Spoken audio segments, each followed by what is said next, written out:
अव्वलन वसानिया वली इनान सना इलसानिया वस्सलातु वस्सलामु अला अफ़ज़लिर रसूल मुहम्मद व आलिहि मुसल्लिया मुहम्मद व आलिहि मुसल्लियन फ़ी हुल्बतिस सलावाति मुजल्लियन व मुसल्लिया अम्मा बाद फ़अऊज़ु बिल्लाहि मिनश शैतानिर रजीम बिस्मिल्लाहिर रहमानिर रहीम ज़ालिकल किताबु ला रैब फ़ीह हुदल लिल मुत्तक़ीन क़ालन नबी सल्लल्लाहु अलैहि वसल्लम ला युमिनु अहदुकुम हत्ता अकून अहब्बा इलैहि मिन वालिदिही व वलदिही वन्नासि अजमईन औ कमा क़ाल सदक़ल्लाहु व सदक़ रसूलुहुन नबियुल करीम। दुरूद पाक पढ़ लीजिए। अल्लाहुम्मा सल्लि अला मुहम्मदिन मादनिल जूदि वल करम मंबइल हिल्म वल हिकम व आलिहि वसल्लम। मोहम्मद से प्यार करते हैं, तेरा एहसान है मौला, हमारी बख्शिश का बस यही सामान है मौला। दरे शाह मदीना छोड़ दें जन्नत के बदले, ये सौदा हम नहीं करते, हमें नुकसान है मौला।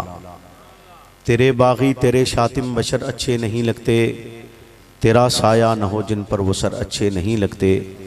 तेरे असहाब से मुझको मोहब्बत क्यों न हो आका, किसे ऊंचे घने ठंडे शजर अच्छे नहीं लगते। मेरे वाजिबुल एहतराम दोस्तों बुज़ुर्गों, सदर महफिल हज़रत क़िबला मुफ्ती सईद अरशद अल हुसैनी दामत बरकातुहुल आलिया और दीगर तमाम मुअज़्ज़िज़ीन इलाका, आज आपके इस प्रोग्राम में, सालाना प्रोग्राम में मोहतरम चौधरी यूनुस साहब, राना जुनैद साहब, जुल्किफ़्ल अहमद ताहिर साहब और दीगर मुखलिसीन की पुरखुलूस दावत पर हाज़िरी का शर्फ़ हासिल हुआ है। अल्लाह के आलम से दुआ गो हूँ कि वो मुझे हक़ और सच कहने की तौफ़ीक़ अता फ़रमाए और हक़ और सच कहने के बाद मुझे और आपको उस पर अमल पैरा होने की भी तौफ़ीक़ अता फ़रमाए। वक्त तकरीबन यूँ समझा जाए तो तमाम रात बीत चुकी है और रात के लम्हों में एक वक्त ऐसा आता है कि जिसमें इंसान चाह कर भी अपनी नींद पर काबू नहीं पा सकता और कुछ न कुछ हिस्सा उसकी ज़िंदगी में नींद का उस लम्हे में ज़रूर आता है। भले वो आप कह लें कि लम्हा भर के लिए आए, लेकिन वो वक्त भी गुज़र चुका है। वो तकरीबन 12 से लेकर 1-1:30 का टाइम होता है और वो वक्त भी गुज़र चुका है। तो मैं उम्मीद करूँगा कि आप लोग जाग रहे होंगे। अब इस वक्त में आप एक दीनी प्रोग्राम सुनने के लिए तशरीफ़ लाए और यकीनन आपकी नीयत सवाब की थी, सवाब के लिए आए थे। तो आप मुनासिब नहीं समझेंगे कि आप रात के इस लम्हे में घर वापस जाएं और जाकर चूँकि नींद से और आपकी कह लें कि जिस्मानी एतबार से थके हुए होंगे तो जाते ही सो जाएं और आपकी फ़जर की नमाज कज़ा हो जाए। तो इसलिए बेहतर है कि हम कुछ देर और गुफ्तगू कर लें ताकि जब तक आप घर पहुँचे फ़जर का वक्त हो जाए और आसानी से फ़जर की नमाज पढ़ी जा सके। क्यों नहीं? या इसका दूसरा हल ये है कि हम दुआ करवाते हैं, अल्लाह रब्बुल इज़्ज़त से मांगते हैं। चूँकि मुझे ये कहा गया था कि आपको ठीक 12 बजे वक्त दे दिया जाएगा और मैं 11 बजे इस उम्मीद के साथ आपके शहर में आ गया कि मुझे 12 बजे इन्होंने वक्त का कहा है तो 11 बजे मैं पहुंच जाऊं ताकि मेरी तरफ से ताख़ीर न हो। लेकिन खैर 4 घंटे ताख़ीर से ही सही मेरी और आपकी मुलाकात हो गई। अल्लाह रब्बुल इज़्ज़त से दुआ करते हैं कि वो ये मुलाकात खैर का ज़रिया बने, मेरी और आपकी निजात का ज़रिया बने, मेरी और आपकी फ़लाह और बेहतरी का ज़रिया बने। हज़रत इब्राहीम खलीलुल्लाह अपने वालिद मोहतरम से सवाल करते हैं, नहायत अदब से उनसे पूछते हैं। उनके वालिद चूँकि उन तस्वीर को बनाया करते थे जिन तस्वीर की इबादत की जाती थी, जिन्हें पूजा जाता था एक कौल के मुताबिक, और एक कौल ये भी है कि वो ऐसी तस्वीर खुद नहीं बनाते थे, अलबत्ता बनी हुई तस्वीर के ऊपर उनका एक एतकाद था, ये यूँ समझा जा सकता है। तो उस एतकाद के मुताबिक वो उसकी इबादत करते हों या उन्हें मानते हों या उनको तस्लीम करते हों या जो भी उस ज़माने की उनकी बात थी। तो हज़रत इब्राहीम अपने वालिद से सवाल करते हैं कि माँ हाज़िही तमासील, ये शक्लें, ये हुलिया, ये तरीका, ये क्या है? ये शक्लें, बोलिए ना, क्या कहा? माँ हाज़िही तमासील, बिल्कुल मुख्तसर सा सवाल किया। चूंकि पैगंबर इंतहाई बलीग जुबान का मालिक होता है और वो मुख्तसर अंदाज के साथ सवाल करते हैं, मुख्तसर बात करते हैं और वो बात इंतहाई जामे और मुकम्मल होती है। तो पैगंबर सवाल कर रहे हैं, अल्लाह का खलील सवाल करता है अपने वालिद से कि माँ हाज़िही तमासील, ये तस्वीर क्या है? जवाबन उन्हें ये नहीं बतलाया जाता कि ये तस्वीर किन रंगों से बनी। जवाब में ये भी नहीं आता कि ये तस्वीर मुकद्दस शख्सियात की हैं। जवाब में ये भी नहीं बतलाया जाता कि ये तस्वीर बज़ात खुद अपने अंदर एक कमाल ये रखती हैं कि इनकी इबादत की जाए तो फिर ये देती हैं, अता करती हैं। अगर जो भी अकीदा और नज़रिया एक बुत परस्त का होता है, बजाय इसके ये बयान करने के वो इसी सवाल से समझ गए कि ये जो सवाल किया जा रहा है कि आपकी ये तस्वीर, इनका मकसद क्या है, ये क्या चीज़ है, इसको क्या कहा जाता है, ये क्या इनका मकसद क्या है, ये सवाल करने से ही वो समझ गए कि मेरा बेटा आबा के दीन पर नहीं रहा, आबा के दीन पर नहीं रहा। इसका सवाल बतलाता है कि इसका यकीन इन तस्वीर पर नहीं है। इसका सवाल बतलाता है कि ये बुत परस्ती का कायल नहीं है। तो जवाबन ये नहीं कहा गया कि उसके सिलसिले में कोई हुज्जत पेश करते, कोई दलील दी जाती, बल्कि जवाबन कहा कि आप मेरा घर छोड़िए वरना मैं आपको पत्थर मार मार के आपको कत्ल कर दूंगा। आपके लिए दो ही ऑप्शन है कि या आप मेरा घर छोड़ सकते हैं, दूसरे लम्हे में आपको मौत को अपनाना होगा, तीसरा कोई ऑप्शन आपके लिए बाकी नहीं बचा। यानी कुफ्र के सामने अपने इस मकसद को साबित करने के लिए कोई दलील, कोई सबूत, कोई उन्वान मौजूद नहीं था जिससे वो कायल कर सकता कि हाँ इन तस्वीर का ये मकसद और ये मुद्दा है। बल्कि ये कहने की बजाय वो आपसे ये कहते हैं, जवाबन ये कहते हैं कि आप मेरा घर छोड़ दीजिए, अगर आप छोड़ते नहीं हैं तो मैं आपको इतने पत्थर मारूंगा जिसके जवाब में आप इस दुनिया से रुखसत हो जाएंगे। हजरत आज़र, उस लम्हे में आज़र के साथ मैंने हजरत का लफ्ज इसलिए इस्तेमाल किया है क्योंकि वो एक तो हजरत इब्राहीम के वालिद हैं, दूसरे वो उस सिलसिला नसब का हिस्सा हैं जो सरकार दो आलम सल्लल्लाहु अलैहि वसल्लम का सिलसिला नसब है।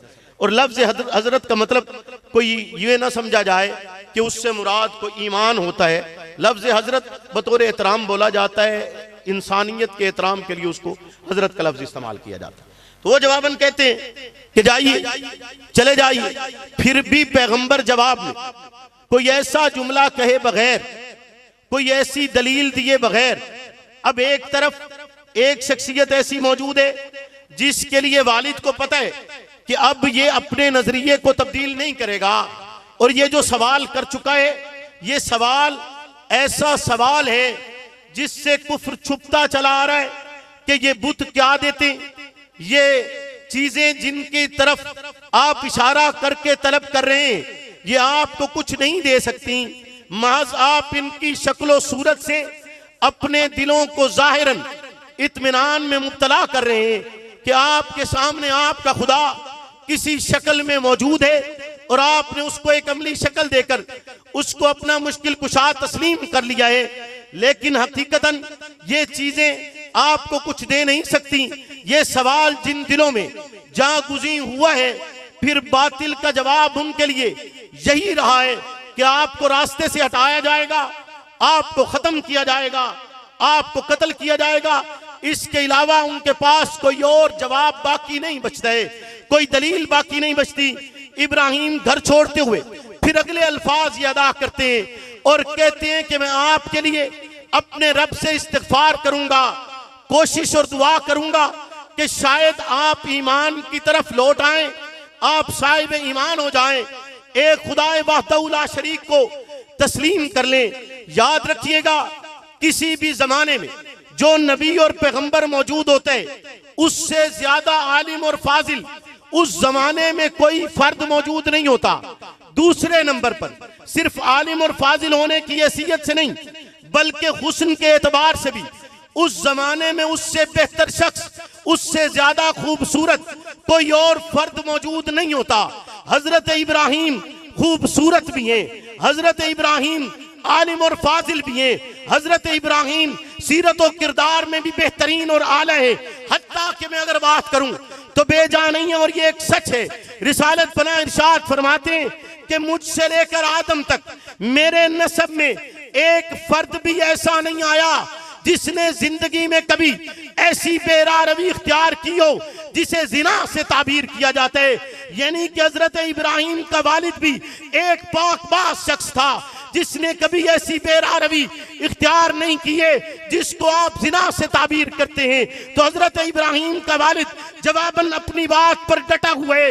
हजरत इब्राहिम उससे मुख्तसरन ये कहकर आगे रवाना होते हैं, अपने इलाकाई माहौल की तरफ बढ़ते हैं। अपने जमाने का खूबसूरत तरीन फर्द और ऐसा फर्द जिसने अपने वालिद के साथ एक तवील जिंदगी बसर की है, और जब उसके लिए नबुव्वत का ऐलान होता है, ऐलान के साथ ही जब वो अपने वालिद से कहते हैं माहाज़ी तमासीर, ये तस्वीरें आपको क्या देती हैं, इनका मकसद और मतमा नजर क्या है, तो वही वालिद जिसने सारी जिंदगी इब्राहिम की सच्चाई, इब्राहिम की दयानत, इब्राहिम का सिद्क, इब्राहिम का हुस्न और जमाल, इब्राहिम का किरदार, इब्राहिम का इल्म और फजल अपनी आंखों से देखा था और उस पर यकीन रखा था, और अपने बेटे के खूबसूरत और बेहतरीन होने का उसे कामिल यकीन था।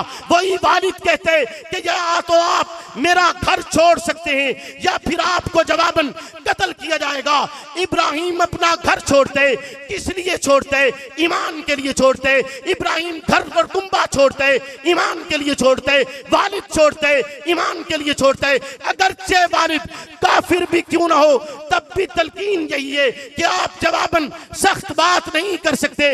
इब्राहिम सख्त जुमला कहे बगैर अल्फाज अदा करते हुए निकल जाते हैं। कहते हैं आपके लिए दुआ करूंगा, अल्लाह आपके लिए आसानी का रास्ता बनाए और आप हिदायत की तरफ लौट आए। इब्राहिम जाते लेकिन ये पैगाम देते कि इस दुनिया में सबसे कीमती तरीन मता, सबसे कीमती तरीन चीज, सबसे कीमती तरीन सरमाया वालिदैन से बढ़कर हो, औलाद से बढ़कर हो, जाए पैदाइश से बढ़कर हो, कुंबा कबीला से बढ़कर हो, घर बार से बढ़कर हो। अगर कोई शे है तो उस शे को ईमान कहा जाता है। ईमान वो वाहिद ऐसी चीज है जिसके लिए कायनात की हर एक शे को कुर्बान किया जा सकता है।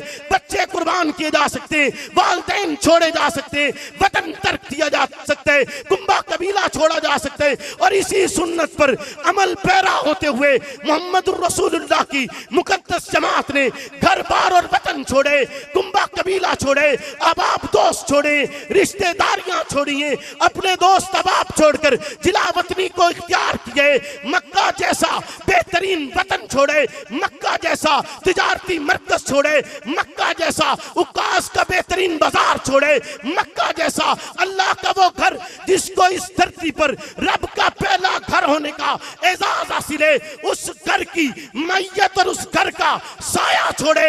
लेकिन मोहम्मद अरबी के पैगाम के साथ, मोहम्मद अरबी के ऐलान के साथ, मोहम्मद अरबी के नजरिए के साथ, मोहम्मद अरबी के कास के साथ और आपके शाना बशाना उन्होंने हरकत की है, चले हैं अपना सब कुछ कुर्बान करके, सब कुछ निछावर करके यही पैगाम दिए कि ईमान से बढ़कर इस कायनात में कोई शय नहीं है। ईमान से बढ़कर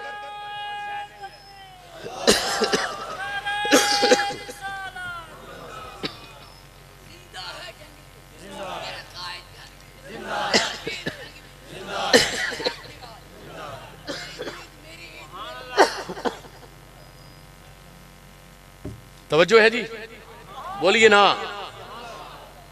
रिसालत पना कुरान मजीद की एक आयत मुबारक है जिसमें अल्लाह रब्बुल इज्जत इरशाद फरमाते लअल्लक बाखिउन नफ्सक, ऐ पैगंबर क्या आप अपनी जान को खत्म करना चाहते हैं? इस जुमले में दो चीजें मौजूद हैं। पहली मौजूद है, पहले अगर अंदाज से आप देखिए तो यूं समझा जा सकता है कि अल्लाह आपकी फिक्र करते हुए आपसे कहते हैं कि आप इस हद तक जा रहे हैं कि आप अपनी जान तक देना चाहते हैं, अपनी जान तक देना चाहते हैं ईमान के लिए, कि लोग किसी तरह ईमान ले आए और दूसरी सूरत में पैगंबर की मनकबत की जा रही है, तारीफ की जा रही है, आपकी मदह की जा रही है कि हुजूर आप ईमान के लिए इतने पुरजोर हैं, आप ईमान के लिए इतने मेहनती हैं, आप ईमान के लिए रब के दीन के लिए आप इस हद तक कोशा हैं कि आपने अपनी जान का, अपने सुकून का, जिंदगी के लम्हात का भी एहसास तक नहीं करते आप, और आप अपने आप को हम वक्त ईमान के लिए लगाए हुए।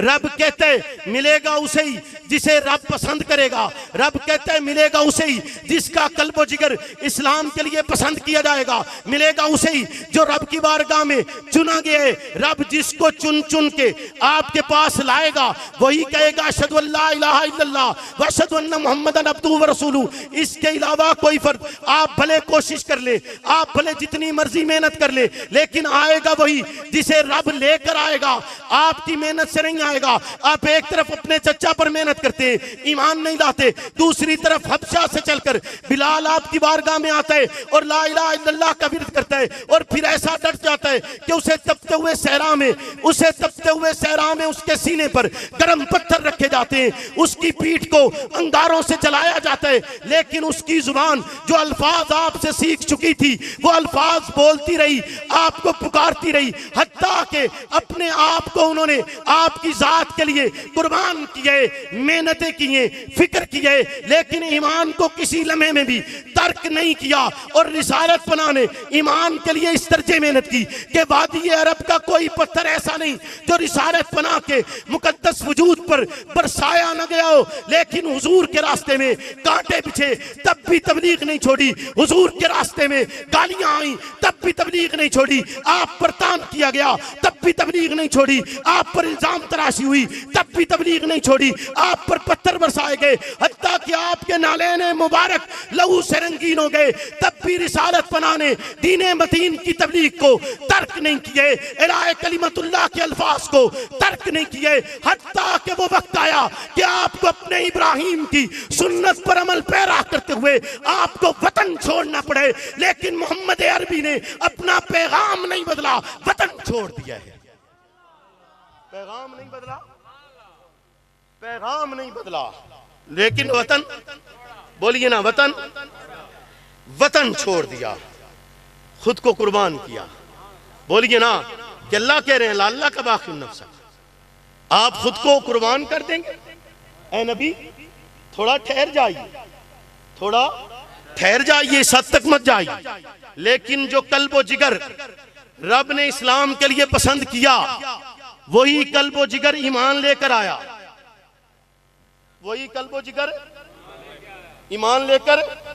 चोरी साहब सोना नहीं, थके हुए हो, तू समझ पता है क्यों जी, जाग के क्यों जी, तवज्जो है, क्योंकि मैं असल मुद्दा आल जा रहे हैं, मैं असल मकसद की तरफ पढ़ने लगा हूं, और उस मकसद की तरफ जाते हुए आपका जागते रहना जरूरी है।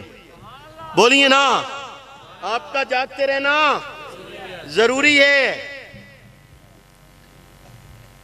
पैगंबर के साहबा ने ईमान छोड़ा, बोलिए ईमान छोड़ा, तकलीफ जितनी आई ईमान, बोलिए ईमान नहीं छोड़ा।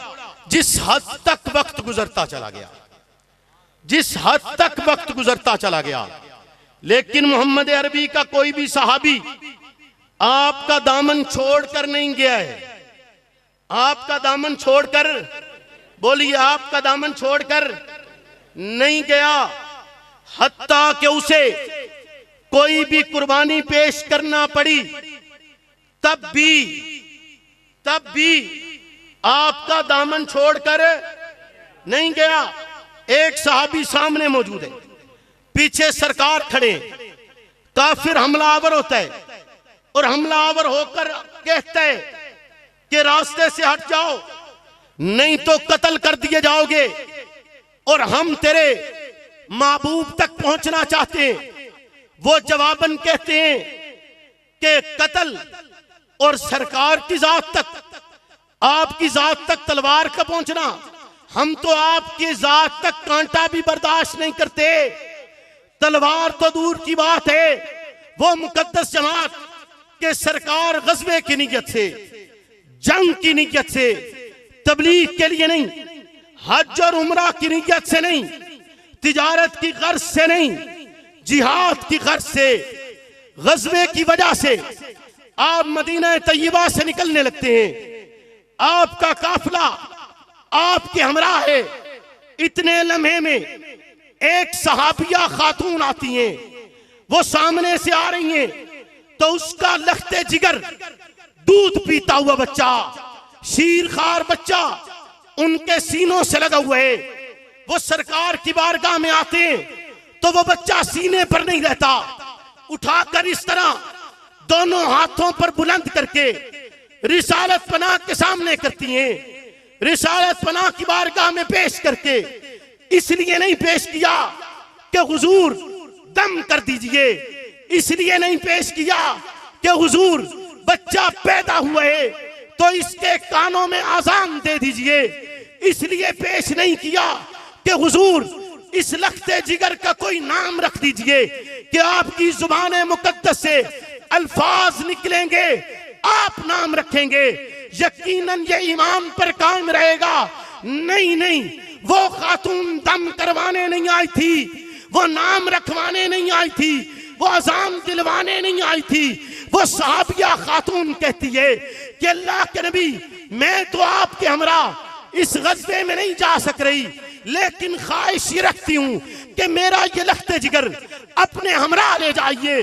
सरकार कहते हैं किस लिए ले जाऊं, ये जाकर दुश्मनों से जंग लड़ सकते हैं, ना ये तलवार पकड़ सकते हैं, ना तीर चला सकते हैं, ना मरीजों की दाद रसी कर सकते हैं, ना ये सामान सफर को अपने साथ ले जा सकते हैं। गर्ज ये किसी भी हवाला से जंग के उस मैदान में काम नहीं आ सकता।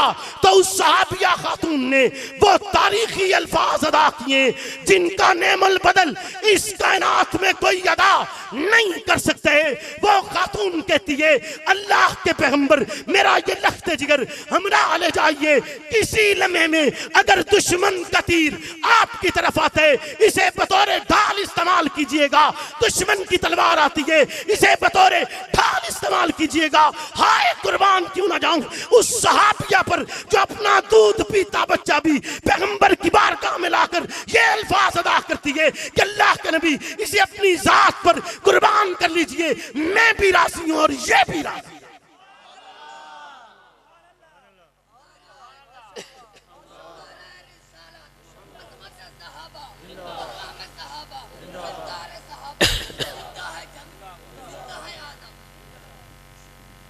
तीन सहाबी थे, थोड़ी गफलत हुई कि खजूर की फसल पक के तैयार हो गई, थोड़ी गफलत हुई है, इरादतन नहीं था। गफलत हुई कि आज जाते हैं या कल जाते हैं, आज जाते या कल जाते, जिहाद पर जा नहीं सके, सरकार वापस तशरीफ लाए। अब गफलत उनकी नहीं थी, थोड़ी गफलत हुई, लेकिन इरादतन न सरकार से दूर थे, न इरादतन जंग से खाइफ थे, न जंग से खाइफ थे, न उन्हें अपनी जानों से कोई प्यार था। सरकार के पास आए, सरकार ने चेहरे अनवर फेरा, तवज्जो करनी है मेरे गल, हुजूर ने चेहरा फेरा कि क्यों तुम आए, क्यों नहीं आए? उनके ईमान पे शक नहीं है, तवज्जो करनी है गल, उनके ईमान पर शक, ईमान पर शक नहीं है, उनके किरदार पर भी शक नहीं है। पता है थोड़ी गफलत हुई, ये मैदान में पहुंच नहीं सके, सरकार ने रुख फेरा। अब तवज्जो करनी है, हुजूर ने रुख फेरा, आपके रुख फेरते ही सहाबा जितने उस जमाने में मौजूद थे सब ने रुख फेर लिया, सब ने रुख फेर लिया।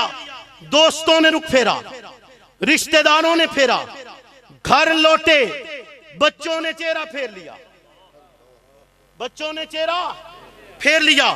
अपनी अज़वाज के पास आए, उन्होंने भी चेहरा फेर लिया कि अब जब तक तुम्हें सरकार नहीं बुलाते हम तुमसे बात नहीं करेंगे, सरकार नहीं बुलाते तो हम तुमसे बात नहीं करेंगे। यानी हुजूर के इशारे अबरू पर जान देने वाली मुकद्दस जमात के मुकद्दस सहाबा के तीन अफराद अगर थोड़ी सी गफलत पर सरकार उनसे रुख अनवर फेरते हैं। और क्यों फेरा? कि तुम उम्मत के राह पर हो, तुम्हारी गफलत भी बर्दाश्त नहीं है। तुम उम्मत के राह पर हो, तुम्हारी गफलत भी, तुम्हारा लम्हा भर का ऐसा कोई भी काम जिससे ये महसूस किया जा सके, ऐसा भी गवारा नहीं है। वो वापस पलटते और मस्जिद नबी में सतूनों से खुद को बांध लेते हैं। हत्ता के रब कहते हैं कि मैं तो दिलों के हाल जानता हूं, पैगंबर ये सच्चे हैं। हाय, पैगंबर मोहम्मद ये सच्चे हैं। ये इस बात पर गुनहगार जरूर हुए कि आपका हुक्म था और ये गए नहीं, कबीरा गुनाह नहीं किया उस लम्हे में, और ना कोई और ऐसा काम किया। सिर्फ कोताही ये हो गई, गफलत ये हो गई कि लम्हा भर का एक ख्याल था कि हम ये फसल उतारते ही पीछे आपके पहुंच जाएंगे, तेज रफ्तार घोड़ों से जाएंगे। इरादा और नियत में कतन खोट नहीं था। रब कहते मैं दिलों के हाल जानता हूं, लिहाजा आप इन्हें माफ कर दीजिए, इनसे मोहब्बत के ताल्लुक को फिर इस्तवार कीजिए। सरकार मुस्कुरा के देखते हैं, फिर सहाबा मुस्कुराते हैं, फिर अजीज मुस्कुराते हैं, फिर बच्चे मुस्कुराते हैं, फिर बीवियां मुस्कुराती हैं और कहती हैं कि हम तो सरकार की सुन्नत पर चलेंगे। आका ने अगर इस बात पर रुख फेरा तो हम भी रुख फेरेंगी। अगर आका ने आपसे मोहब्बत का इजहार किया है तो हम भी करेंगे। ईमान कहाई से जाते है, मोहब्बत कहीं से जाती है, इश्क कहाई से जाता है। इश्क का माना और मतलब यही है कि जिससे इश्क किया जाए फिर उस पर सब कुछ लुटा छोड़ा जाए, जिससे इश्क किया जाए फिर उसके लिए सब कुछ कुर्बान किया जाए, और फिर ऐसे कुर्बान किया जाए कि कुर्बानी भी याद रखी जा सके, कुर्बानी भी याद रखी जा सके। तो अगर आखिरी बात अर्ज कर रहा हूं आपसे, अगर मेरा और आपका ईमान, मेरा और आपका ईमान उतना ही पुख्ता हो जाए, सिर्फ उतना ही पुख्ता हो जाए जितना के आजर का था, जितना के आजर का था, के सामने अगरचे वो अपने अकीदे और अपने ईमान पर है, जो भी नजरिया था, लेकिन पैगंबर वक्त के सामने भी खड़े होकर वो कहता क्या है कि मैं इस पर यकीन रखूंगा, और अगर आप ऐसा करना चाहते हैं तो आप मेरा घर छोड़ सकते हैं, वगरना पत्थर बरसाकर आपको कत्ल कर दूंगा। अगर तूने इतना ही ईमान सहाबा के लिए बना छोड़ा होता, सहाबा के लिए तूने इतनी ही जागुज़ी अपने दिलों में रखी होती, तो याद रख फिर आज तुझे एहतजाज की जरूरत पेश ना आती। तेरे लिए अगर तूने अबू बकर को ईमान समझा होता, उमर को ईमान समझा होता, उस्मान को ईमान समझा होता, अलीउल मुर्तजा को ईमान समझा होता, मुमकिन नहीं है कि फिर कोई जुबान अबू बकर और उमर और उस्मान और अली के खिलाफ जुबान दराजी कर सके। मुमकिन नहीं हो सकता जब तक आप असहाबे रसूल की इस मुकद्दस जमात को अपना ईमान नहीं समझते हैं, और ईमान भी उस मयार का कि जिसके बाद जवाब जो होते हैं या तो तस्लीम किया जाए, नहीं तो जवाबन हम भी तुम्हारे साथ वही सलूक करेंगे जो जवाब आसर ने दिया था। जब ऐसा ईमान बन जाता है फिर मुमकिन नहीं है असहाबे रसूल की शान में कोई बंदा गुस्ताखी कर सके, मुमकिन नहीं असहाबे रसूल की तौकीर और इज्जत को कम किया जा सके, उनकी जात पर तनकीस की जा सके। तो फिर मास लफ्फाजी से नहीं, फिर मास जज्बात से नहीं, फिर मास जोश से नहीं, फिर मास गजब से नहीं, बल्कि अपने दिलों में मोहम्मदुर रसूलुल्लाह की उस मुकद्दस जमात को वो जगह दे छोड़िए जिस जगह का रब ने कुरान में ऐलान किया है, वो जगह दे छोड़िए जो मकाम और मर्तबे के बोयल हैं और जिस मकाम पर उन्हें होना चाहिए। और इस राह में फिर आपके लिए कोई तकलीफ आए तो ये कहकर गुजर जाइएगा, फना फिल्लाह की तह में बका का रास मुस्बिर है, जिसे मरना नहीं आता उसे जीना नहीं।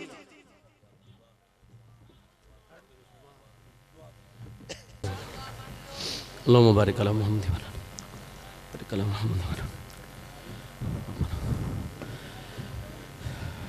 या इलाहुल आलमीन, इस प्रोग्राम को अपनी बारगाह में कबूल फरमा। या इलाहुल आलमीन, जिन्होंने इसका इंतज़ाम किया उनके इंतज़ाम को अपनी बारगाह में कबूल फरमा। या इलाहुल आलमीन, जिन्होंने इसके लिए मुआवनत की और जो अहबाब इस प्रोग्राम में शिरकत के लिए तशरीफ़ लाए, या इलाहुल आलमीन उसके माल में बरकत अता फरमा, इज़्ज़त में बरकत अता फरमा। या इलाहुल आलमीन उनके घरों में बरकत अता फरमा। या इलाहुल आलमीन ज़िल्लत किल्लत और इल्लत से महफूज फरमा, शरीरों के शर और हसदों के हसद से महफूज फरमा, हर खैर अता फरमा, हर शर से हिफाजत फरमा। या इलाहुल आलमीन हमारे मुल्क पाकिस्तान की हिफाजत फरमा, इसकी सरहदों की हिफाजत फरमा, सरहदों की हिफाजत करने वालों की हिफाजत फरमा, इसके शहरों की हिफाजत फरमा, शहरों की हिफाजत करने वालों की हिफाजत फरमा। सल्लल्लाहु ताला।